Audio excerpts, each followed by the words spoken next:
Hi, I'm Bill Crystal. Welcome back to Conversations. I'm very pleased to be joined today by Leah Boustan, professor of economics at Princeton, an economic historian, also done important work in labor economics and urban economics. Maybe that was a little before the economic history, or they came together. And they've come together actually in her very important work on immigration, which I guess the public face of it, as opposed to what's written for fellow economists and in economics journals, is her co-authored book from last year, very well received, deservedly so, Streets of Gold, America's Untold Story of Immigration Success. And I would say personally, what I'm impressed by, since I'm always intimidated by economists, but therefore I've looked for reasons not to, read them too much, is I'm impressed by Leah's use of social science and history and sort of the real depth and richness of her use of materials outside of strict economics to supplement her economic history of immigration in the U.S. So, Leah, thanks for joining me. Thank you so much for having me. And let's get right to it and discuss immigration. I'll just play devil's advocate here for a while and against those who say immigration's been a good thing and more importantly is a good thing and more of it would be a good thing for the U.S. And I think a lot of people admit that, of course, part of U.S. success, America's success over the centuries has been immigration, but it's different now. The new immigrants and the new waves of immigration are different than the old ones. The country into which they're coming is different, welfare state, identity politics, whatever you want. So why don't you maybe begin with that, and then we'll get into a whole bunch of related topics on immigration today and in the past. So in some ways, I think that people are right that immigration today is different. So as a share of the population, 15% of the population roundabout is foreign-born today. And the same thing was true 100 years ago. So in that way, there's a lot of commonality. But then if we think about the countries of origin of immigrants today, they're quite different. It used to be that 90% of our immigrant stock was born in European countries. And now we have immigrants coming from all over the world, from the Americas, from Asia, from Africa, Middle East. And so if you look at the development level of countries that send immigrants to the U.S. today, it's also quite different. In the past, the U.S. was richer than the countries that were sending immigrants by a ratio of 2-to-1. And today, if we take our top sending countries, the U.S. is richer than those countries by a ratio of 10-to-1. So, there's reason to think, well, things might be different these days. But what really struck us when we looked at the data is actually how similar immigrants are faring today compared to the past, in terms of how much they're earning, in terms of how quickly their earnings grow after they arrive in the country, and especially in terms of how well their children are doing in their own upward mobility and earnings. And then even in terms of their cultural outcomes, I certainly came into my work thinking, well, in the past, immigrants sort of had pressure to conform and become Americans, and that these days it's more acceptable to kind of hold on to your ethnic identity and be a hyphenated American. But actually, immigrants are making all kinds of steps to become American at the same pace now as in the past. So let's talk, I don't know which order to go in. They're both so interesting, the cultural and the economic side. And of course, they're related. But let's do economics. So, in the old days, whatever, the Irish and Italians came over and they started off poorer than the country to which they were immigrating. Made it up the ladder. I don't know. Did they make up the ladder as fast as we now imagine, or did it take them a couple of generations? But how does that compare to the Asian and Latin America, let's just say, immigrants today? And then we can talk about the cultural assimilation too. Well, we started out our work with this rags to riches story in our minds, that, if you go back to the Ellis Island generation, immigrants started out with just a few dollars in their pocket, not speaking English, just fresh off the boat, and then very quickly made it up into the middle class. And it turns out that that view of the past is wrong in two different ways. First of all, a lot of immigrants from Europe 100 years ago arrived already earning more than the US born. And this is particularly true of immigrants from Western Europe, from the UK, from Germany, and so on. And they arrived with a greater set of skills, maybe apprenticeship and training, maybe more years of education. And so they already arrived, if you think of rags to riches, already arrived with some riches, and they didn't have to make it in the US. But there are also other groups, like you're mentioning, that did arrive poor and did arrive earning less than the US born. And what we've been able to do is follow those immigrants over time in a way that hasn't been possible in the past. So we don't want to just follow a few people and tell their stories. We want to follow as many immigrants as we can. And why wasn't it possible? What's the sort of social science thing that you have that others didn't have?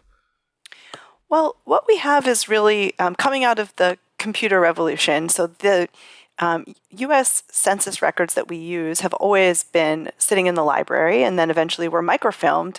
But if you wanted to look up an individual, you'd have to do that by hand. So it's more like a genealogy project when you're looking up your individual family members. Our kids did that, I think, at the Library of Congress 20 years ago or something when they were in school. They had to go and use the microfiche or whatever. Yeah. Exactly. And a lot of people we've talked to about our work say, well, I've done that too. But these days you do it on Ancestry.com on a website, and you can type in your grandparents' names. So that's actually where we started, was on Ancestry.com and typing in names by hand, and then getting a little bit greedy and saying, well, maybe we can program like a web scraper that will scrape some data from Ancestry. And Ancestry eventually called my co-author. The lawyers had a cease and desist order for us because we were using their website too much, such that they even had a meeting at the company saying, well, why is our product suddenly so popular? And they realized it was coming from just a few accounts. And when we told them that we were academics and we really were just trying to follow immigrants and learn more about the immigrant story, they developed a research partnership with us and now with other academics as well. And so we have access to the underlying data that's underlying the Ancestry website. And that was all typed in, actually, by volunteers from the Church of Latter-day Saints, from the Mormon Church. Oh, wow. And so it's millions and millions of records, but it's in a digital form now. And what we've added is this ability to follow people over time. Because, if you look up William Crystal in 1900, how do you know that it's the same William Crystal in 1910? There might be 2 or 3 people with the same name, so we can differentiate them by their age and by their state or country of birth. And we've been working on some algorithms to follow people.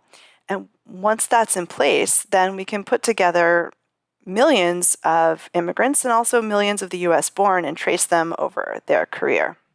And their kids, I suppose. Yeah, so when we see them living at home with their kids, if you've looked up your great-grandparents, you might see them living at home with your grandparents and their siblings. And so we know a lot about childhood household of children of immigrants. We can see what their parents were doing and where they were living, how many siblings they had. And then we can follow those same people when they enter the labor market and see, have they moved up the ladder relative to what their parents were earning.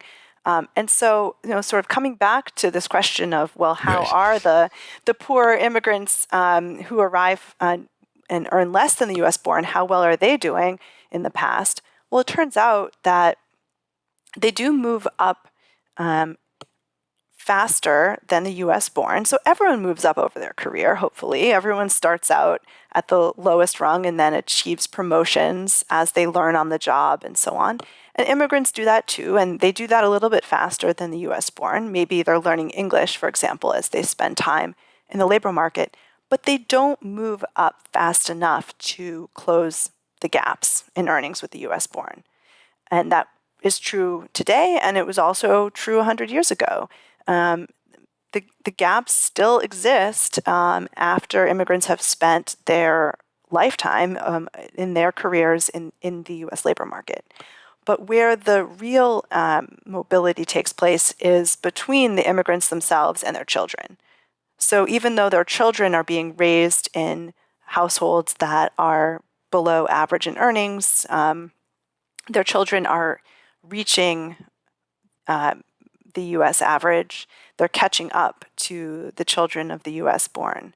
So typically in one generation even?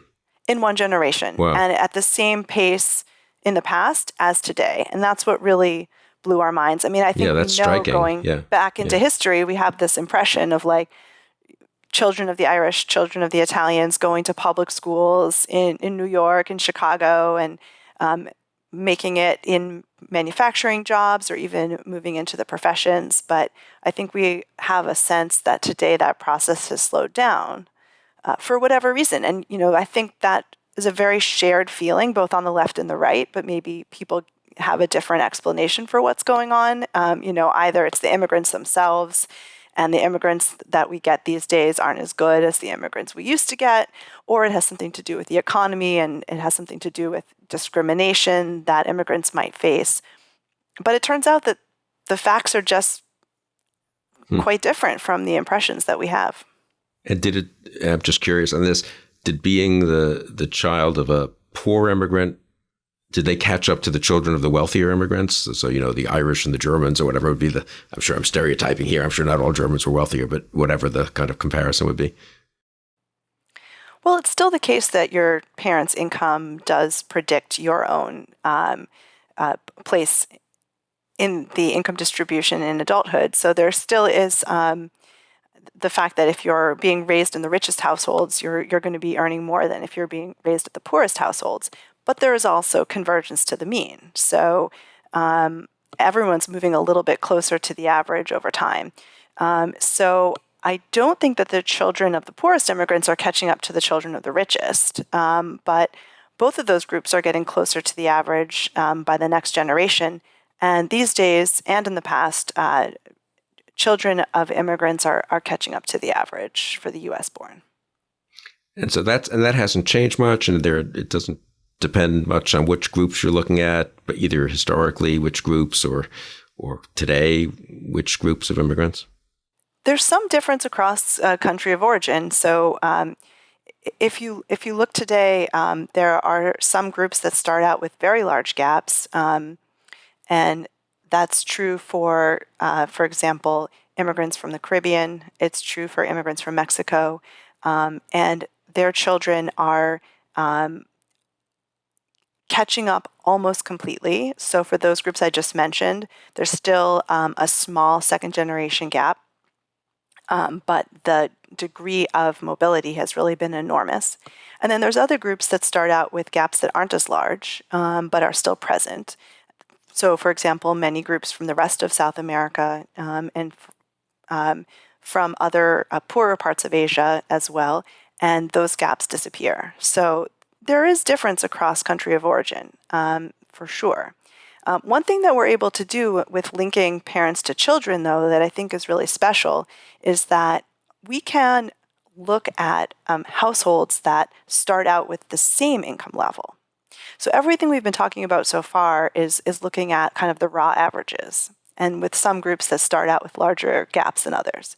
But it's also the case that we can find households from every country of origin at every point in the income distribution. I mean, there is variation across people.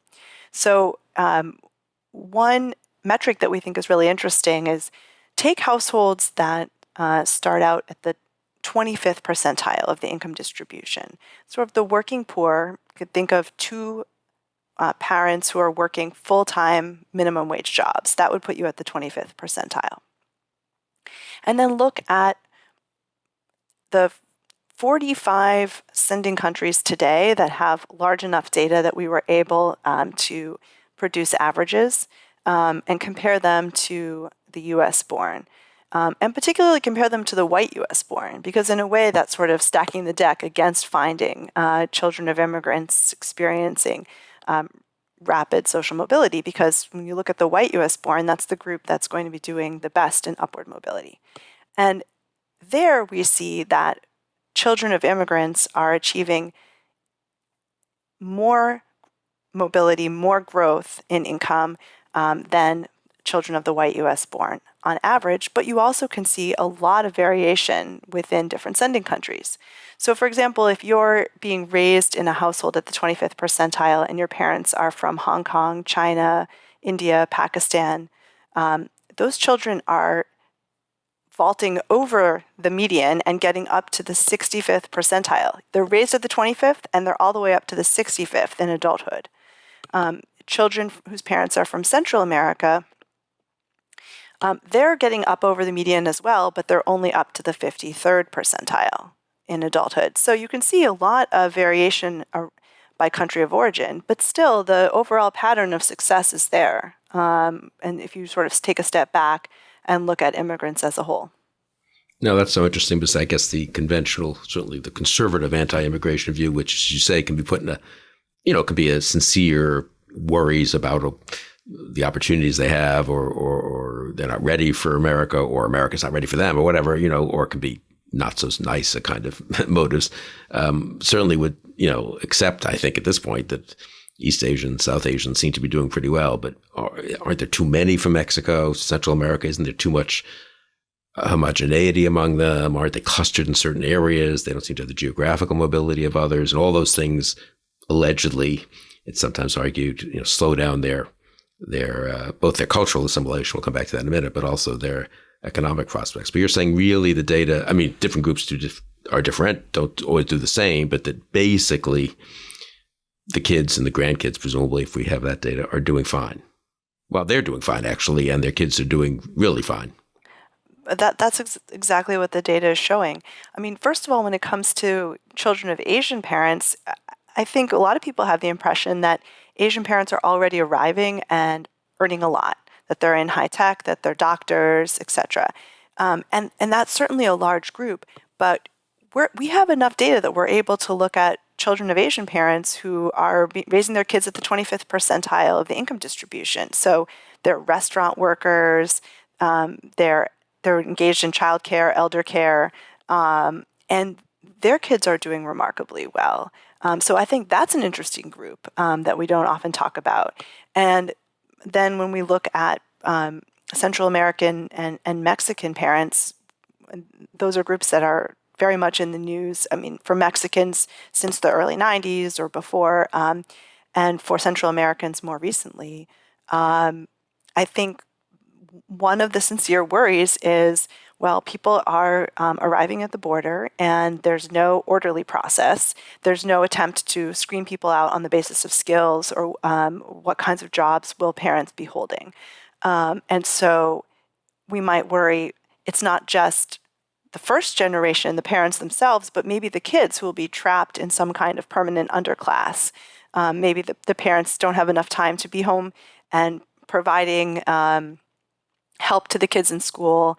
Maybe they'll be living in neighborhoods that are unsafe or where public schools aren't of high quality. And so we're going to be not just worrying about right now, but we're worried about 20 or 30 years from now, what will happen with the kids. And I think that the data shows really resoundingly that the immigrant story that we're used to, the immigrant story from our past, is actually repeating itself, and that the children of immigrants from Mexico and Central America are doing remarkably well. Yeah, that's interesting. This is kind of, I suppose, a sidebar, but I'm sort of curious about this. Partly because some of your earlier work was on internal migration and Black Americans coming north, and that they benefited from doing so. How much is that? Does that remain? How much is it the case that immigrants benefit from a sort of geographical, their willingness to be mobile within the U.S.? They presumably don't have great attachment to any one area. They could if they have relatives there, I suppose. But and they start off somewhere, often where they have relatives, I think. But has that decreased? I think one of the worries is also the concentrations of Mexican Americans or Mexican immigrants in one or two areas, and same with Central Americans. I would just say, as a side, incidentally, the idea that the Asian Americans were wealthy when they came. You have to. This is a Northern Virginia thing where I live, but of course we're one of the main location spots for the Vietnamese and Cambodians, mostly Vietnamese boat people in the 70s who were as poor as you could get when they got here, if we, and whose kids seem to have who did well themselves, and whose kids seem to have done extremely well. So these are not wealthy Hong Kong business people coming over and, who are already well educated and speak English, No, you're absolutely right. So geography matters a tremendous amount. What we can say with strong certainty is about our historical data, because that comes from the census records that we've already discussed, meaning that we know really everything there is to know about these households.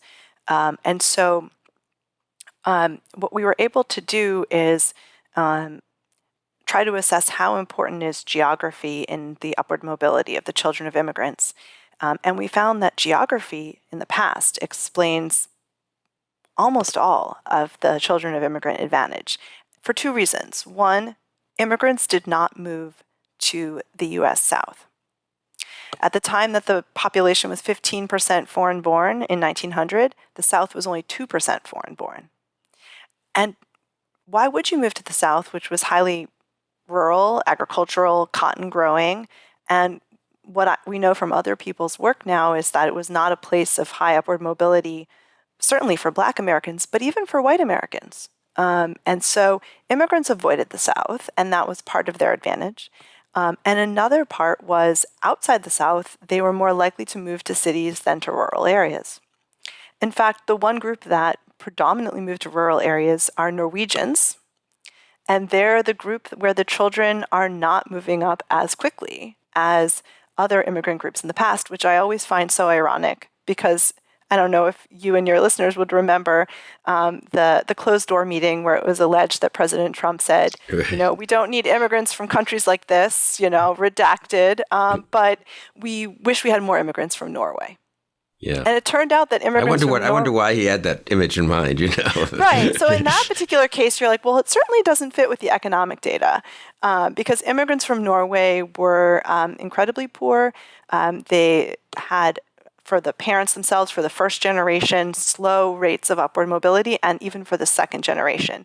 But that's not something that we, can blame Norwegian culture. In fact, it's really a matter of geography, that Norwegians were primarily engaged in farm labor and moved not just to rural areas and farms, but specifically to the upper Midwest in places where there wasn't a lot of upward mobility at the time. So geography was tremendously important historically.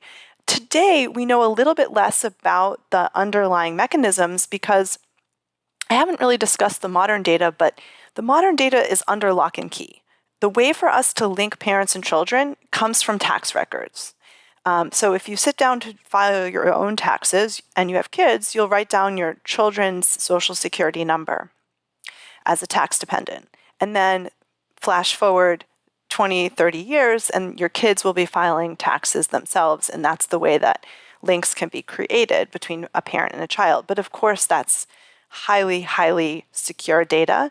And so we have not been able to look at the other aspects of these households in the modern data yet, though I think there's potentially some chances for that to happen in the future.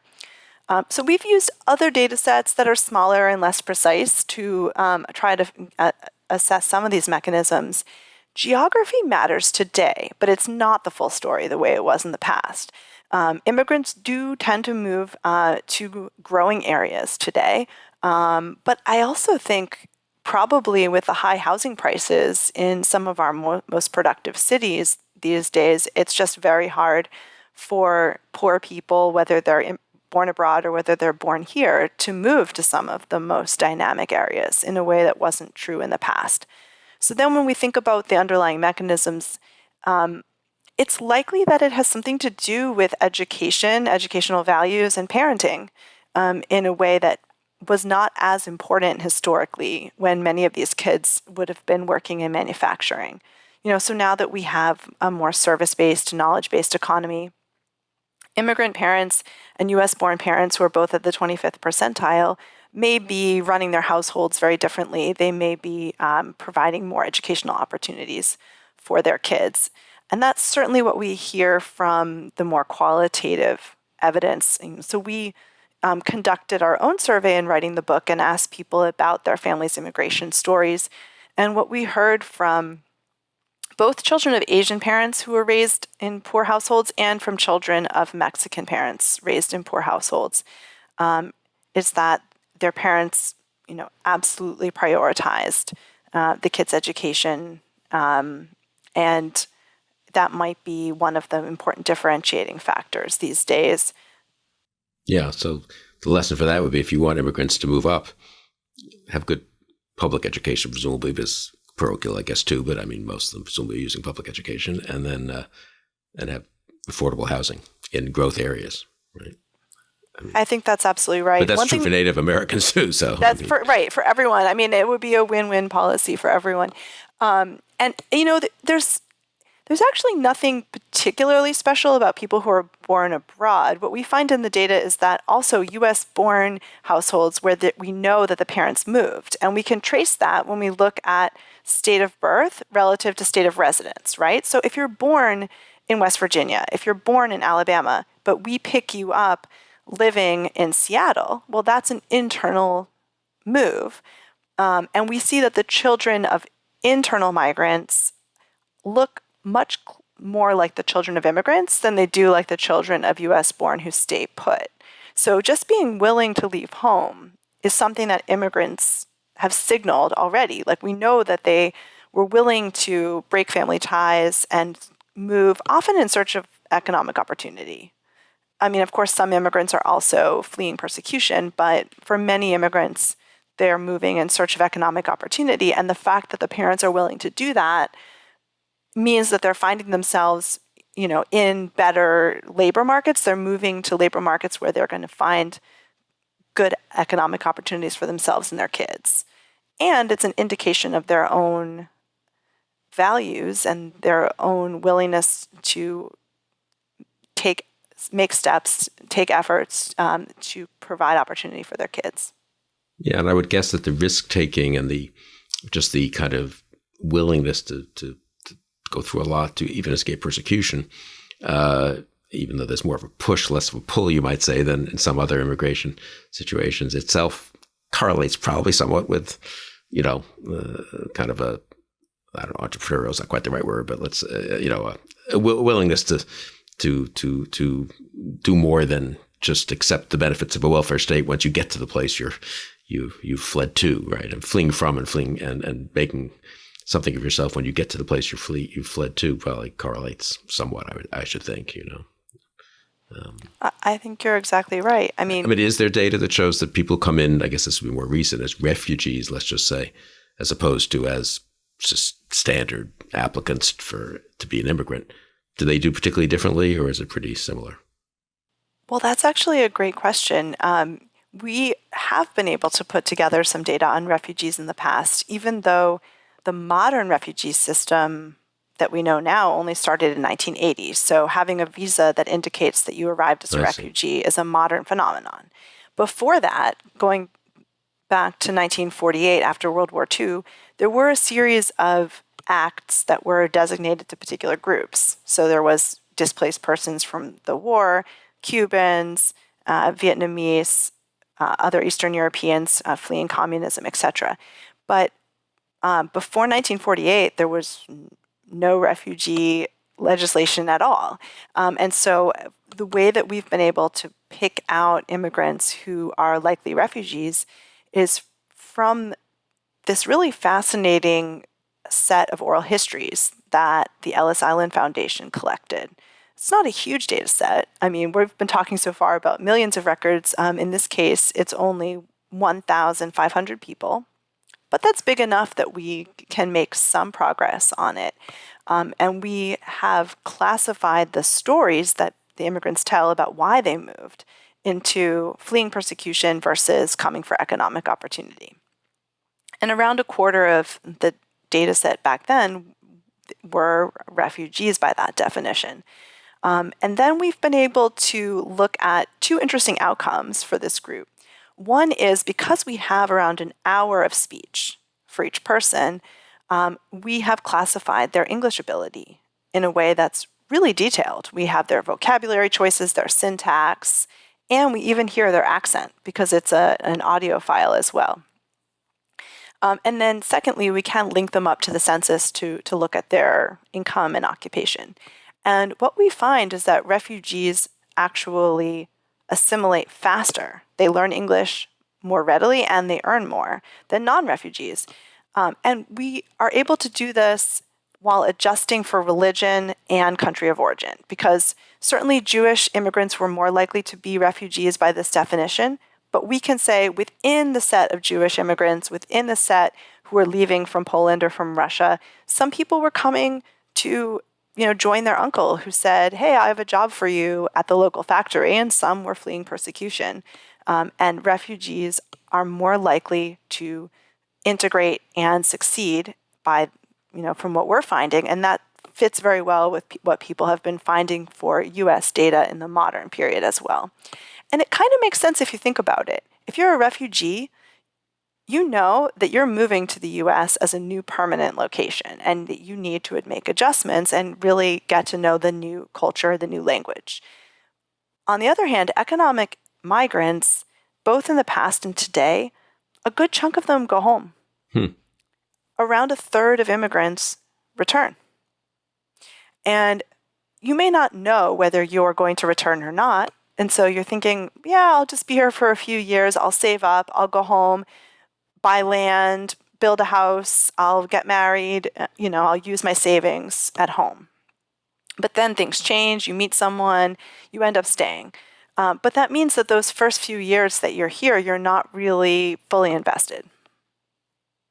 And that's what we think is going on in terms of refugees' ability to learn English more quickly. That's interesting. Well, let's just stick on the economics here for a few more minutes, then we'll get to the sort of cultural, social side of things. So that's all very nice that immigrants have done well, but someone might argue that's at the expense of native-born Americans' earnings, wages. That's obviously a very common argument, been a very common argument the last 20, 30 years, I guess, with some backing from some economists and based on some studies, or maybe some short-term studies. So how true is all of that? And also, relatedly, while I'm thinking of it, one argument that's made is, the greatest times for the American economy were, I guess, 50s and 60s, at least for middle-class wages. And that came on the heels of serious immigration restrictions in the 20s, and therefore a less immigrant-heavy population and workforce. So doesn't that all suggest that this is a nice story you've been telling about immigrants doing well, but it's at some expense to the native-born? Well, I think that's a really compelling story because if you look at this simple framework, it makes sense, right? So if you just think of immigrants as workers, they arrive, nothing else has changed. So that means labor supply is larger, and so wages must go down. That's basic Econ 101. And so I think that's a really easy story for people to understand. It makes sense. And then if you think about, like you're saying, the time series, well, when immigrant numbers were low, that's when American wages seemed to be high and growing. And now that immigrant numbers are going back up again, especially lower skilled US born are not doing as well. So that also seems compelling. But if you look a little bit deeper, and the reality is more complex, both in terms of the model and the basic economics, as well as the empirical work and what people are finding in the data. So if you think about the model, first of all, immigrants are not just workers, they're also consumers. So when they show up in a new city, they need a place to live. Someone has to build them a house. Maybe they're arriving with kids or they have kids a few years later. Someone has to be their teacher, their doctor. And so they're generating a lot of local labor demand as well. Immigrants also are more likely to start businesses. Now, not just at the very top, not just the high-skilled immigrants who are arriving and starting tech businesses, but all the way down the ladder. So there's some new work by Pierre Azoulay, an economist and co-authors, that's showing that very convincingly. And another thing that's going on is that immigrants create markets that just wouldn't exist without some low-paid manual labor. So if you think about like hand-picked lettuce versus machine-harvested iceberg lettuce, when I was a kid, in the late 70s, early 80s, we didn't have the vast array of hand-picked fruits and vegetables. Everything was like harvested by machine. And so there's all sorts of products that we have access to now. Think about like someone doing your nails in a salon versus you do your nails at home and you buy nail polish at CVS. That's what we used to do in the 80s, and now we have all sorts of markets and services that immigrants create. And so it's not like if we kicked all the immigrants out today, we would still have these salons and the hand-picked fruits and vegetables and the landscaping on our lawns outside, but that the work would be done by the U.S. born. I mean, my guess is that those sectors would just shut down and we would end up doing a lot of the work ourselves. If it comes to childcare, if it comes to taking care of our elderly parents, and if it comes to all of these kind of personal care services, we would do it ourselves because we're willing to buy that stuff out in the marketplace at a certain price, but not if the price is double what it is today. So that's all kind of on the model and kind of making the model a little bit more complex, but it doesn't show up on a bumper sticker. It's not like you can say, well, yes, immigrants are workers and they're consumers and they're et cetera, and somehow the voters are with you for that whole discussion. I think it gets too intricate. And then because the model could go either direction, it really becomes an empirical matter, and you have to look at the studies.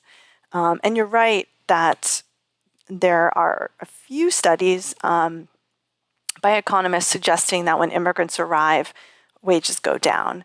But there are many, many other studies that actually kind of surprisingly to us as economists found the opposite, or found basically that when immigrants arrive, there's not much of an effect at all on wages or employment. So I don't think we should be in the business of just counting up the studies and saying, oh, there's 5 on this side and there's 100 on that side, and so we're done. But we need to think a little bit more carefully about what exactly these studies show and how they're constructed. So I'm happy to talk more about that if you want to get into the details. Yeah, no, I mean, I've been down this rabbit hole a little bit myself, and it can be somewhat rabbit-like, but my impression is like the famous one on the Mariel boat lift being, depressed. I mean, yes, if you dump, presumably, let's just say 50,000 people suddenly of working age suddenly show up somewhere, it's probably going to depress the equivalent the wages of equivalent native-born people for a while. But it might also be the case that would be quite brief, that effect, because, as you say, these people then are consumers. They start other businesses, whole new industries show up. It's not like the people who run nail salons don't also buy things from native-born Americans, right? So, I mean, I think my impression is some of the studies have shown that if there's quite a short, and it's a surprisingly short-term effect, it seems like sometimes, in depressing wages, and that net you end up, everyone ends up better off, or at least as well off, or maybe better off fairly quickly. Is that a fair summary of what some of the studies show? Well, one thing I think is interesting is that the studies that are conducted with the same approach, but look at wages or look at housing prices and rents, actually come to different conclusions. So you're right that in the case of Mariel boat lift into Miami, there may have been a very short run depressed effect on wages, but people do quickly adjust to that in various ways. Some U.S.-born workers move out of town and move elsewhere. Some businesses expand now that there's low-skilled labor available, and in the case of Miami at the time, decide not to implement various computerized or machine-based approaches, like the self-checkout grocery store type of thing. Instead, use low-skilled workers. So on the wage side, it seems like even in the case of Mariel, there's not much long-term effect on wages at all. But there does seem to be an effect on housing prices and rents. So you have new people move in to an area, they need a place to live, and our construction sector is just not fluid enough to adjust. So this is not something that has to be true, but it does seem empirically as something that has been true over the past few decades. And so it occurred to me, given that inflation has been so much in the news over the past year, that maybe this is what people are objecting to more so than wages and employment. It seems like the studies are finding very little in long-term effect on wages or employment. And even so, it would be concentrated, like you said, in similarly skilled US-born workers. And these days, high school dropouts are a very small share of the US-born labor force. And so perhaps what's going on is that when immigrants move to areas, we're just not nimble enough to adjust in the housing sector. And so rents go up. And we can, we don't have to be stuck in this equilibrium. I mean, we can respond with more open policy on housing construction. But since we haven't done that, it seems reasonable then as a local person to say, well, wait a second, why are my rents higher? And then to put some of that blame on population growth and immigrants being a large chunk of population growth. And my impression also is that a lot of studies show, and I think this is common sense, honestly, that the downward pressure on wages, which there has been some of in the last 20, 30 years, presumably, comes so much more from technology, which isn't stopping one way or the other, or outsourcing, which isn't going to stop unless we in the rest of the world go quite protectionist, than from whatever number of immigrants show up here. And one could even make the case that the immigrants showing up here are allowing jobs to stay here that would otherwise would go abroad. So don't you want to import the immigrants rather than export the jobs? That's absolutely right. I mean, so when we started by talking about the time series, okay, immigration's been increasing and the pay of lower skilled US born has been stagnating. But that's not the only thing that's been going on in the past 20 or 30 years. It's not just that immigration's increasing. And I think that the work by economists has showed that automation and trade and outsourcing have been a much bigger force in lowering pay for low-skilled Americans than immigration has. You can fault the studies that look at immigration for various aspects of their research design. But the fact is that the studies of automation and the studies of trade and outsourcing have very similar research design, and yet they're finding that there is an association between trade, technology, and wages in the same types of approaches where people are not finding an association between immigration and wages. And so, on balance, the evidence seems to be very supportive of the story that you're telling. And I think that we need to think about what's the menu of options that firms have. So if we take immigrant workers off the menu, it's not like the only other option on the menu is hire US-born workers and get it all done domestically. Because it seems like outsourcing is a very prominent option on the menu. And there's been a lot of new work just over the past few years showing that there's a strong relationship between immigrants and outsourcing. If immigrants disappear, firms take the option of moving the jobs abroad. And if we move the jobs abroad, we're not going to get those local labor demand benefits that we were just talking about. The fact that immigrants themselves are going out to eat and are, need teachers for their kids and so on. And so I think that our communities are going to be stronger if we import workers, so to speak, rather than exporting jobs. Yeah, that's so interesting. It just seems to be kind of commonsensical that the combination of China and I guess India and other nations entering the labor force, the world labor force, plus the ability to outsource, plus big technological breakthroughs would swamp any even slight negative effect of more immigrants here competing for certain jobs. It seemed like so much more massive.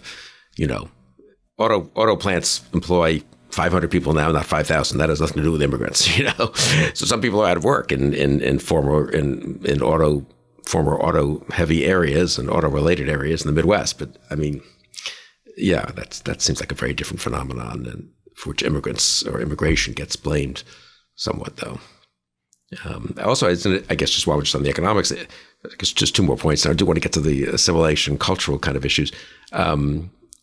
Immigrants, insofar as they come in at kind of working age, I guess, I mean, just from a strictly economic point of view, are an advantage, right? I mean, people are sort of cost the country, cost at least the government a lot, I guess, but maybe the economy a lot when they're little kids or when they're old, but when they're working, they're adding resources, to the economy and paying taxes in addition to having jobs, the huge majority of them, of course.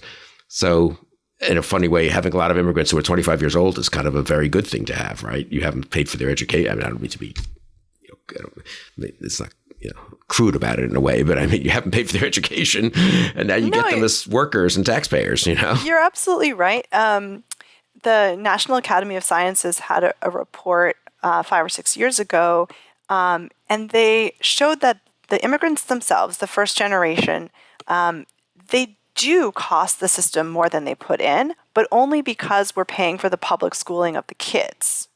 And once the kids grow up and become the second generation, and remember, they're the group that has the rapid upward mobility, they more than pay for the debts of their parents. So when immigrants are arriving and they are doing manual work, they're gardeners, they're working in restaurants, and they're agricultural workers, they're paying in taxes, but given that their pay is low, it doesn't compensate for our coverage of public schooling. But we need to scale back from one generation to think about a 2 or 3 generation investment. And it turns out that by the time the kids are themselves in the labor force, they've already paid the debts of the parents. So I don't think we should take a short-sighted view here. Interesting. And maybe finally on the economics, people often argue high-skilled immigrants good, computer programmers don't send the kids home, the PhDs from MIT home to their native country. That seems reasonable, of course. But low-skilled, problematic. And I mean, address that some from an economic point of view, then we can get to also maybe a kind of cultural point of view. But is that really true, or is it actually not particularly the case? Or well, high-skilled immigration is good. That is true. And we already get the advantages of a very productive worker right away. And the children of high-skilled whose education has been paid for abroad, presumably. Right. I mean, maybe they have their PhD here, and that might be somewhat expensive to the federal government, but it certainly pays for itself in terms of new innovation and science and technology. And then the children of high-skilled immigrants do quite well. If you look, we've been talking about the children who are raised at the 25th percentile. What about the children raised at the 75th percentile? There, we actually don't see much of a gap between children of white U.S. born and children of immigrants. All of those kids are doing well, and they're doing equally well. So certainly high-skilled immigration is a huge win-win, and we should be doing more to encourage and allow immigrants who are educated here to stay.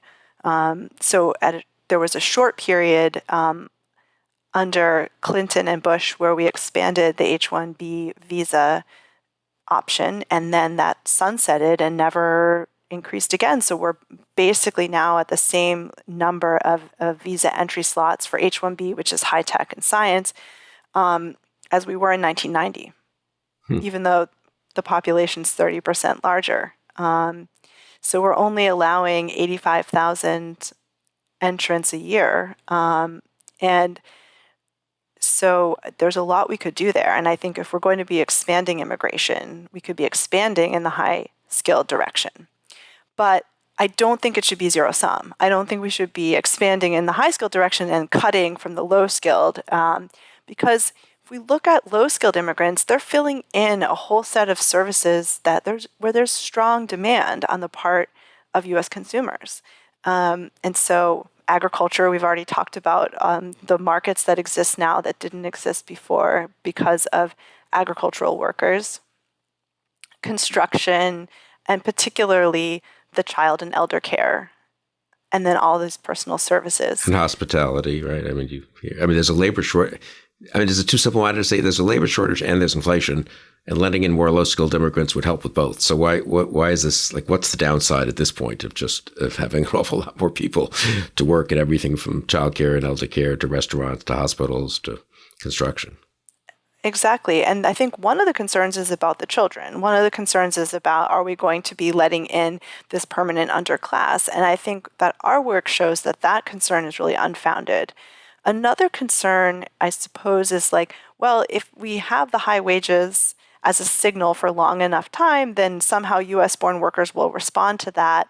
We need to give it time so that these jobs can be taken up by the US-born. But it doesn't seem to be that the US-born low-skilled are responding to, at least yet, to the wages as they currently exist. So there was a really interesting recent study by Michael Clements and Ethan Lewis where they're looking at H-2B visas. So these are not the high-skilled H-1B, but these H-2B could be in all sorts of low-skilled kind of industries, something like a timber mill or something like a landscaping company. And the company applies to hire a worker from abroad for a particular job. And they were able to look at firms that won or lost this lottery. So you might think that the firm that lost the lottery and was not able to hire a lower skilled worker from abroad might turn around and hire a US-born worker instead. No. Somehow those firms ended up just, in some cases, shutting down, or in some cases just persisting on, but with lower revenue.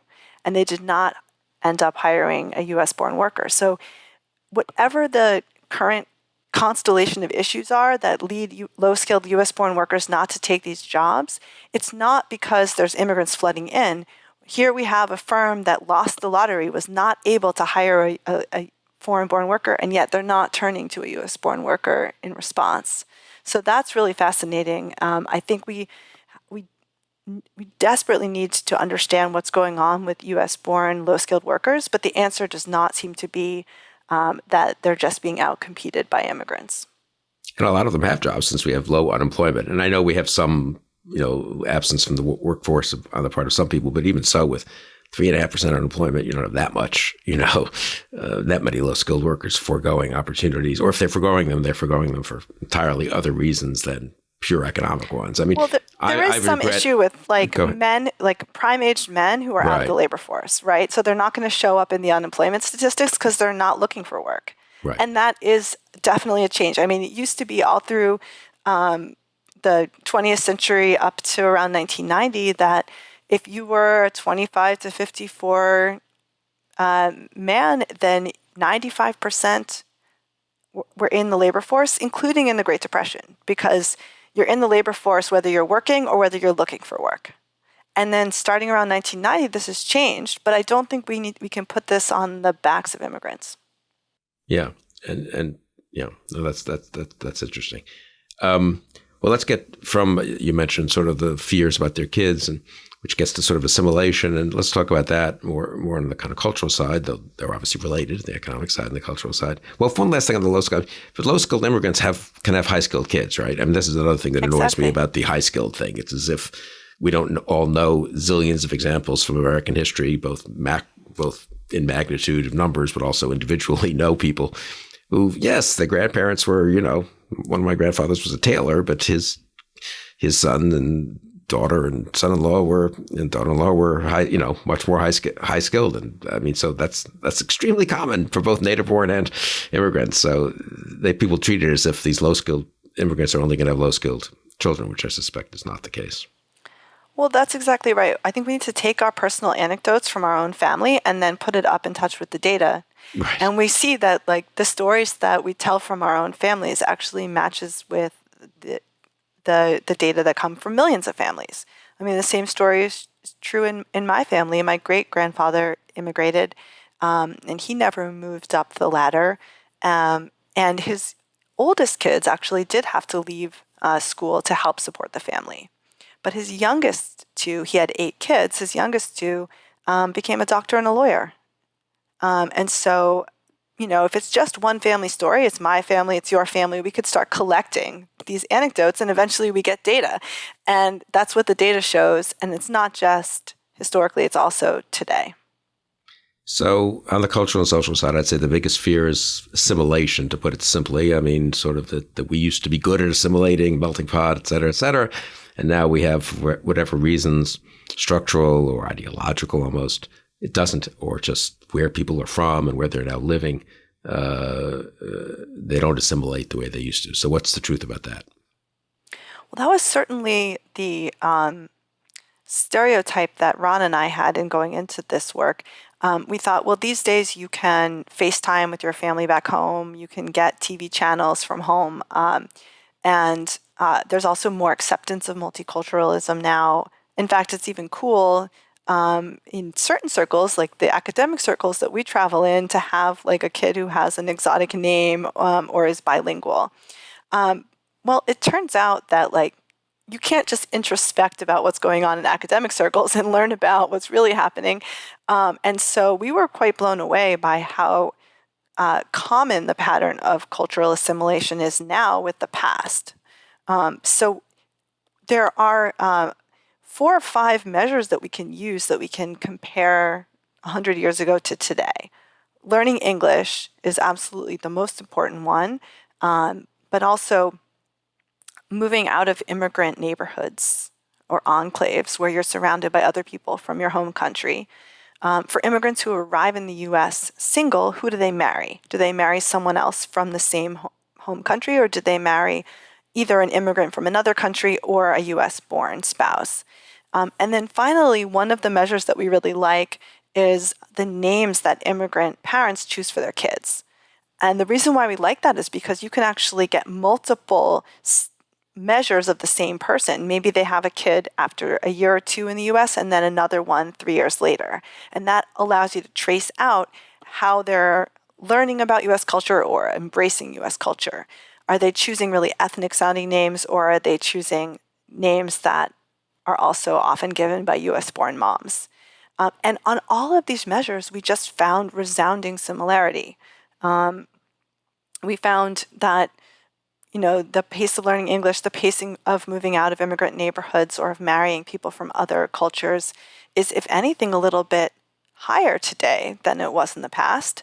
And for the name patterns as well, of course, immigrant moms give their children more ethnic names on average, but that gap is really large when an immigrant mom has a child after a year or 2 in the country, and then it closes over time. It doesn't completely close, either now or in the past, but the closure is an indication of families learning about U.S. culture and embracing it. I think we got this idea, originally from my co-author, Ron's family himself. He's an immigrant from Israel, and his 2 oldest have names that are just very hard to pronounce. And for his third child's name is Tom. So Tom is a name that turns out it works in Hebrew and it works in English. But he just said, you know what? First of all, we're here to stay. Initially, they thought they might return. And I see that it's challenging on the playground. It's challenging with teachers to have a name that doesn't really fit in. So third child is Tom. And I think exactly that pattern is showing up in the big data as well. And what was striking to us is it's just as important now as it was 100 years ago, despite the fact that we're more global and despite the fact that we can still access, home culture. When we're in the U.S., people want to become American, and they're taking the steps to do that. Yeah, and if the country becomes a little more tolerant of exotic names, that's not the worst thing either, I suppose, in the world. But it's interesting you should say the parents actually, despite that, sort of don't, they don't want to risk it, as it were, and they do go for the more the Americanization of Emily kind of thing. I mean, the language thing, I came to Washington in 1985 to work in the education department and for Bill Bennett, and we were concerned, based on some, I think, empirical data and just anecdotal mostly, about bilingual education. Not because we were culturally hostile. This really was genuine, I think, in our case. We wanted Hispanic kids would not do well if they didn't learn English very well. And there was a big push then to educate them in Spanish if they didn't yet know English. And allegedly it was just for a year or 2 till they got comfortable in English. But in some cases, maybe it was fewer cases than we thought, honestly. but because of the kind of stridency of some of the advocates, we thought it was more. They were going to just be speaking Spanish for 12 years and never going to learn English. I think that turned out not to be true. Anyway, we pushed for ESL, for English as a second language, more in immersion, and a little bit against the pure bilingual. Whether I think we weren't wrong to do that, and I think, in fact, people have moved in an ESL sort of direction in the last 20, 30 years. But it's also the case that it now looks a little laughable, honestly. I mean, really, do we know, is there anyone who's 30 years old who grew up in America whose English isn't awfully good because, fine, they got taught in Spanish for a few years while they were catching up, but I don't know. I feel like the assimilation seems to work on the level of language, as you said, very well, and more maybe. So it was one has the impression in Iowa in the 1870s and 80s, there were lots of German kids who actually were still speaking German maybe in the second generation. I think that's true. I mean, up until World War I, there were German language public schools in a number of Midwestern states. And then it was during World War I that some states passed English-only laws that were targeting German Americans. And it turned out that those English-only laws backfired. So one of Ron's colleagues at Stanford has done work on this. The German families that were in those states, if you compare them to neighboring families just across the border in the states that did allow for German language instruction to continue, those families really doubled down on German culture at home. And so they were more likely to give their kids German names. The kids were more likely to marry other kids who had German parents, and they were less likely to volunteer for World War II. So the thing is like there's the public sphere and the private sphere when it comes to passing along culture to your kids. And so if you're too hostile in the public sphere to immigrants retaining some of their culture, then they can double down at home. And so somehow the U.S. has achieved a really good balance on cultural assimilation. And I think we have to try to protect that heritage, actually. And we haven't yet done systematic studies comparing the U.S. to Europe and comparing the U.S. to the U.K. and to Canada, but that's something that we're moving into right now with our research. And I don't know yet if I can say for sure that America has this special sauce, and that it's not just an immigrant story. But from, anecdotally what we see, the U.S. does a very good job at culturally and economically assimilating immigrants, and we should not take that for granted because we can make some certain tweaks that might change and tip that balance. And I suppose, marriage is the ultimate private decision in almost all cases. We have had laws against, obviously, interracial marriage, but not many restrictions otherwise, I don't think. We didn't try to stop Irish from marrying Italians or Jews from marrying Christians or whatever. And I gather the rate, well, tell me, so is the rate of intermarriage or outmarriage, however you want to say it, this similar to what it has been, or are people, because that is a guarantee, pretty much a guarantee, isn't it, of assimilation? It's similar today than the past, and if anything, there's stronger rates of marrying outgroup. So if you go into the past, Italian Americans into the second generation, 90% of them were married to other Italian Americans. That's the one group that stands out in the past as having the strongest in-group marriage and the weakest out-group. And I think that the highest rate today is like 83%. So there's no group today that's 90% marrying only within their own country of origin. So there's more tolerance and acceptance of crossing some of these group lines today, and that is also spilling over into immigrant communities. Yes, we never had laws against an Italian marrying an Irish person, but certainly like the moms and dads, when you brought home someone from the other community, someone from across the tracks or from a different church, that there was very little acceptance of that at home 100 years ago. And I think these days there's a rise in tolerance of marrying from other groups. And no decline in willingness of the immigrant group to marry out, and including with Mexicans, Central Americans, and so forth. Certainly not with Asians. I think anecdotally, at least, it's pretty obvious there's massive out marriage, if that's the right word, or among most of those immigrant groups, including groups that were it's amazing. We locked up Japanese, 150,000, I think, in detention camps and less than 100 years ago during World War II. And I think now, I don't know, I may have this wrong, but a majority of Japanese American kids don't marry other Japanese American kids and marry other races and other ethnicities.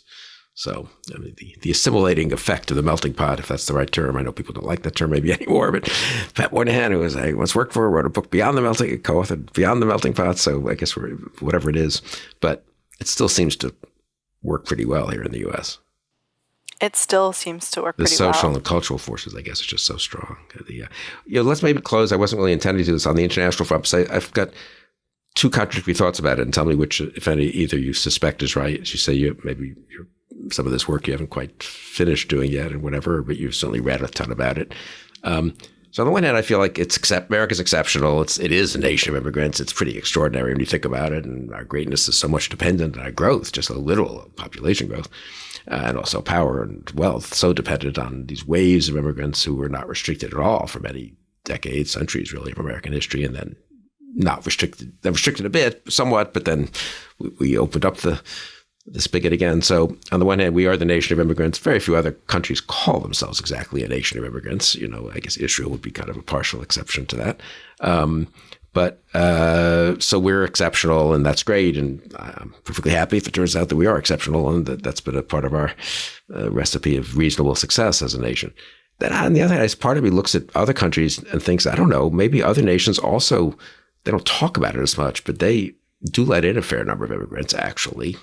And seem to benefit from them quite a lot. So I'm looking at, I was in Britain in college, this first few weeks in the summer, right at the height of, it was just after the height of alarm at all the Pakistanis and Indians, South Asians who came in, I guess as a result of them having Commonwealth status, and they were sort of enabled to come kind of. And there's big reaction, obviously, in British politics, Enoch Powell and all that, and great concerns at the time that these are the hardest people to assimilate. I mean, we're Britain, we're an island, it'll always be in England and all this kind of thing. And here are these people of a different color and different religion, either Muslim or Hindu. I don't know. And now who's the prime minister of Britain? It seems like they're assimilated fine, honestly. I'm sure there were bumps along the way, and some did better than others. It's also a good contrarian. I'll just tell this one quick story, a good contrarian story of my belief, and I have never really checked on this, my memory from being there in 72 is that people were more worried about the assimilation of Indians than Pakistanis. That there was this kind of fashionable is unfair, this cultural sense that the British always liked the Pakistanis a lot and used them in the military much more and stuff. And B, they were a fellow Abrahamic religion if they were Muslims. They kind of, sort of similar. It was different, but it was, to Christianity or Judaism for that matter. Whereas the Hindus, that was just a kind of odd Eastern religion.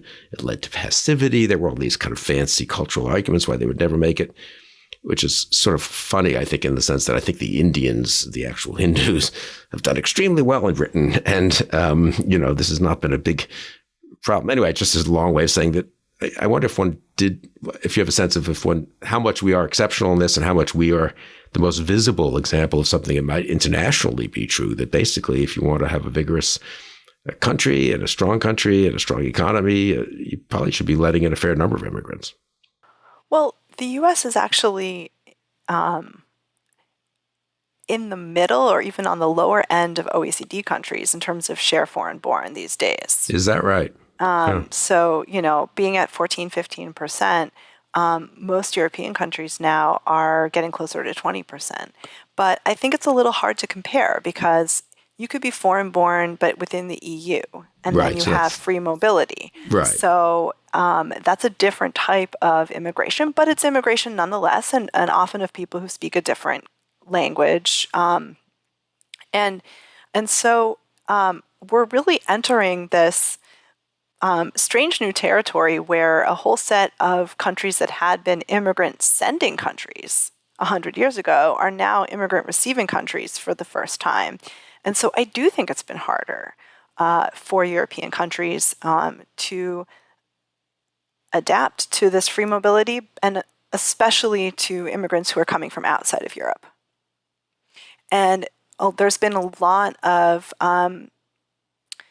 government oversight in how immigrants are supposed to be incorporated and received. So many are coming officially as refugees. They come to refugee processing centers. They're not allowed to work for 18 months or in 2 years. They have to take special language classes. That model is not working very well. So in the realm of refugees, there has been cross-country studies, and the U.S. is doing the best in assimilating refugees if you look at earnings and employment growth. And the European countries are not doing as well, despite the fact that they say, well, we're providing housing, we're providing language support, etc. But in the U.S., we've had a model for over 100 years of your own ethnic community provides the support. And there's also been an overlay of nonprofits, often religious nonprofits, Catholic Charities, HIAS, and Lutheran Outreach that have been involved with refugee resettlement as well. So it's not like refugees arrive and, oh, you're on your own, like you're entering the American capitalist system, good luck to you as an individual. No, there's been community support and there's been religious support. And so it seems like that strategy has been working well in the U.S. At the moment, we don't have great studies in terms of incorporating economic migrants, but we may find that the U.S. is doing better on that margin as well. There's been work in Canada versus the U.S., and in Canada, they have this vaunted point system, right? People say, well, they allow in immigrants who are higher skilled. You have to have a BA. You have to show that you speak English already. But, there's BAs and there's BAs, right? I mean, there's a lot of places where you can get a degree, and that checks the box for the Canadian point system. But in the U.S., if you're entering in as a high-skilled immigrant, you're often coming in as a student. So there's been a real institution of higher education in the U.S. that says, yes, we'd like to admit you as a student. And then after your student time, you have at least 18 months, sometimes 3 years on OPT, which is the optional practical training, and you have to have a firm hire you in order to take advantage of OPT. So now we have various groups, whether it's corporate or whether it's the nonprofit higher ed sector, that's selecting entrants rather than checking a set of government boxes. And it seems like high-skilled immigrants in the U.S., again, have stronger earnings growth, have higher employment rates than high-skilled immigrants in Canada. So just from those various points of comparison, it seems like the U.S. is doing well, sort of across the board in assimilating immigrants. And so I don't know. At the moment, this is just, talking about hypotheses and what we're, going to find over the next few years as we do this work. But I won't be surprised if we find that there is some element of American exceptionalism here that comes from our history, that we've been an immigrant receiving country for a long time, that, we've made mistakes, but we've learned from the mistakes. And we have really strong and robust immigrant communities here that support newcomers. And even if you're in a heritage community, like an immigrant community that no longer is really sending immigrants, you still have that memory of your family story that might lead you to reach out when there are immigrants coming in your local areas. So yes, there are very, very loud anti-immigrant voices these days. But actually, if you compare to the past, there are far fewer of these very loud anti-immigrant voices now than there were in 1920 or than there were in 1900 or 1880. So eventually, this anti-immigrant group was successful historically at shutting the border. They tried 4 times. Eventually, they were successful on the 4th try. And so that meant they had to actually override a presidential veto, can you imagine anything these days that would generate enough support that could, get a supermajority in the House and the Senate, right? So there was incredibly strong anti-immigrant sentiment now, and these days, while we certainly have some loud voices, they're not the majority at all. Yeah, now we just have more, inability to move ahead on immigration policy as opposed to Chinese Exclusion Acts or 1924 restrictionist acts. Well, that's a good point. I mean, I'm curious. You wrote close to this. You wrote the book. The book came out about a year ago, I think, and you've been talking to a lot of people about immigration. I don't know. Are there reasons to be, if you're for a more liberal immigration policy, as I am, I think you are. I mean, are there any reasons to be cheerful? Do you have a sense beneath the surface that the debate's changing a little bit, or is it pretty much what it's been for the last decade or so? Well, first of all, let's be cheerful that the status quo survives. I mean, there were efforts, 2017 RAISE Act, for example, to cut legal slots, and that was rebuffed. There was some success at cutting, refugee entry slots, but that is slowly rebounding. So we should be grateful that the system still remains. And is it the case that President Biden, I have the impression, sort of beneath the surface, has figured out ways to let in more people legally without congressional legislation? Is that so? We will actually have more legal immigrants this year than we did 2 or 3 years ago. Is that right? Well, I think there's interesting experimentation with this idea of humanitarian parole, which it's. We already have something like TPS, temporary protected status, and so parole has some common features with that, where there are various ways to try to create temporary legal status and maybe use community sponsors, individual sponsors, to allow in refugees from particular countries. So that was very successful with Ukraine. It was successful with Afghanistan, and then that model is being rolled out to other groups as well. So there's a little bit of experimentation on the margins there. But I think that there is a strong appetite right now for trying to address high-skilled immigration stasis. We talked about how H-1B visas has not expanded since 1990. There are long green card backlogs for people who are waiting, who were born in China or India, for example, and they are in line for a green card, but might be a 10-year wait. And I think the frame of competition with China and competition for global talent, semiconductor industry, that's a frame that might work on a bipartisan basis. And there has to be willingness on the part of the Democrats to break out that piece of immigration separate from the other components of what would be otherwise comprehensive immigration reform. And I don't know how optimistic we should be that will happen, but there is like a blueprint and a pathway forward on high-skilled immigration reform. And I also think that it would be a mistake on the part of the Democrats to imagine that we need to accept the frame of chaos at the border, crisis at the border, is something that only Republicans will talk about or should discuss and worry about. I think everyone wants a more orderly and streamlined system at the border, that even if you're the strongest of supporter of immigrants and of low-skilled immigration as well, I don't think that there's anyone who is in favor of the chaos that we currently see. So there may be as well a pathway forward on asylum reform and providing more resources to the asylum system so that people's cases can be heard and that they can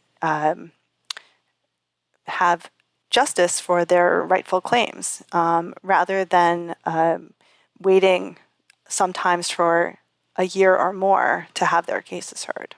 Yeah, it does seem like more pathways to legal immigration, even if it's temporary or partial, is one way to relieve the pressure, the actual pressures at the border in terms of mobs kind of assembling and so forth. And there's some we'll see. So maybe that's happening a little bit now with Biden's attempt to open up some of those pathways at the same time as Title 42, I guess, goes away or whatever. But that stuff gets kind of complicated. I mean, on the other hand, not legalizing the Dreamers just seems basically nuts at this point. And the fact that they can't even do that on a bipartisan basis is maybe grounds for not being too cheerful right now. I mean, it's just, they're here, they're working, I mean, they want to stay here. So what there's a lot of evidence they're doing fine, right? So what are we even talking about there? But whatever. No, absolutely. I mean, there's certainly a lot of reason for pessimism across the board. I mean, we're having,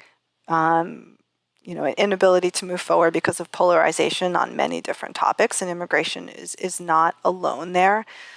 So it's not like I have a lot of faith in our current system, but I do think that there are ideas that will get us there. So there are conversations that are happening. There are strategies. Whether we have the political will to make that happen, I don't know, and maybe not entirely optimistic on that front. But at least we have some areas of agreement and some good ideas of how to go forward. Well, and we have your work and work of colleagues, and which is serious historical and economic and social science work, which I think provides much more of a basis for moving ahead with some more confidence, perhaps, than 20 or 30 years ago when people sort of wanted to do the right thing but weren't sure that what the cost might be or the downsides and so forth. So I really think your not just the book, but the work of you and your colleagues really is important in this respect. So thank you, of which this conversation is a small part. So Leah, thank you for joining me here on Conversations. Thank you so much for having me. I really appreciate it. No, I thought I enjoyed it and benefited from it. And I'm sure our listeners and viewers did as well. And so thank you, Leah Boustan, and thank you all for joining us on Conversations.